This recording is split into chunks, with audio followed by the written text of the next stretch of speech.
On Charlie Kirk, do you plan to speak at the funeral, and what would your message be? Well, I'm going on Sunday. We're taking a whole plane load, and having. I was invited on Saturday, but I said I'd rather save it for Sunday. You know, we're going to have a stadium, and I'll bet that stadium is going to be pretty packed, maybe completely packed. It's going to be big, but I'm going to be at the stadium, and I guess I'll say a few words. I don't know, but I guess I will. But I knew him very well. He was an amazing guy. He was an amazing guy. He was all about young people, getting them started right, and he was like a magnet for young people. They just attracted to him. He loved them, and they attracted to him.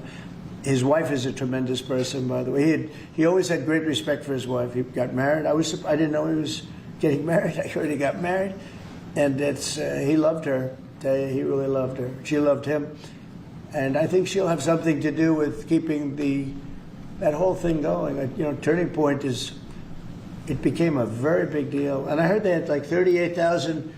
So he wanted to get it up to 20,000 chapters. That's a lot. That would have been a lifetime's work.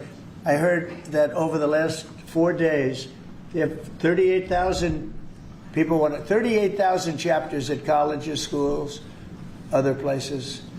Numbers that, nobody's ever heard of numbers like that. So I think Turning Point could be, through what happened, this horrible act, it could be maybe bigger than it could have ever been had he been there. And I will say this, he'd be very happy if he saw what was going on. And there's some very good people, because I speak at Turning Point quite a bit. And Charlie would call me up.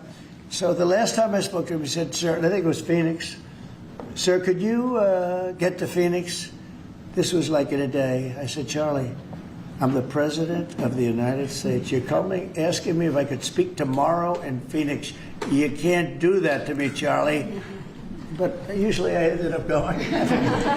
He was great. He was a great guy, and he didn't deserve this. He didn't deserve this, believe me.